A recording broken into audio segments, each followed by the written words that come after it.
Avec une intro comme ça, là, on peut pas faire mieux. Bonjour Adrien. Oui, bonjour. Le petit moment avec Adrien Beltoise qui... Oula, vous avez pas l'air bien Adrien ce matin. Ah non, là j'avoue c'était dur le réveil. Petite forme, mal de gorge, frisson à deux doigts de m'effondrer dans le studio et d'écrire l'automne m'a tué. Mais je reste fidèle au poste, chers auditeurs. Déjà parce qu'à l'inverse de mon appart, c'est chauffé dans les bureaux de ici Normandie. Juré, ce matin j'ai bu du thé glacé avec mes tartines. Des tartines non beurrées bien entendu, car vu les températures, le beurre là il pète direct le couteau. Mais pas d'inquiétude, comme chaque début d'automne, j'ai mis ma copropriété sur le coup. Ils vont allumer la chaudière dans l'immeuble dès que possible, c'est-à-dire mi-février. Non, c'est vraiment dingue comment les températures ont baissé d'un coup. 21 septembre, bim, le soleil a disparu aussi vite qu'on a même pas eu le temps de faire une alerte enlèvement, quoi.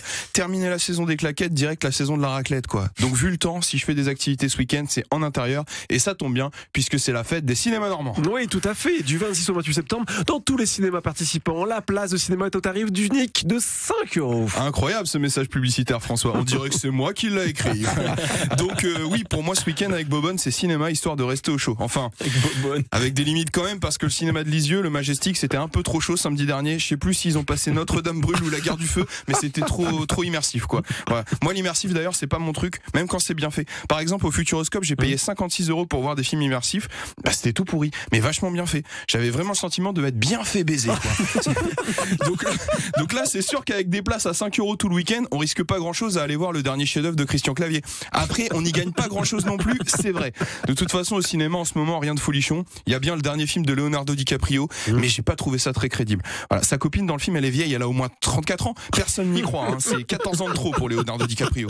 Puis c'est du cinéma américain. Moi, je préfère les films français. Et ça tombe bien. Il y a un film d'action français qui va sortir bientôt. Le pitch, inspiré de faits réels, est très attrayant. Ça fait un peu penser au Comte de Monte Cristo. 2030. Faute d'alibi pour la Libye, un ancien président de la République est condamné à 5 ans de prison et 100 000 € d'amende pour association de malfaiteurs. Mais du haut de ses 10 cm de talonnette, il a promis de se venger. Ses complices et la justice française n'ont qu'à bien se tenir. Il arrive pour leur rendre la monnaie de leurs pièces. Et cette fois-ci, ce sera pas Nicolas qui paye. Vous avez aimé Tango et Cash? Venez découvrir Nicolas Sarkozy dans Nico et le Cash, sorti le 12. Je préfère Tango Cash quand même, franchement. Avec c'est tout dire.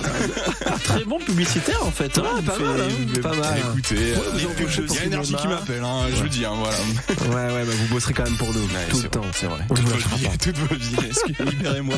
Je cligne des yeux. Je suis en danger. Retour lundi. Retour lundi. Bah bon cinéma, week-end. alors, Merci, profitez de la un fête beau du week-end à cinéma. tous. La fête des cinémas normands, et en effet, c'est tout ce week-end.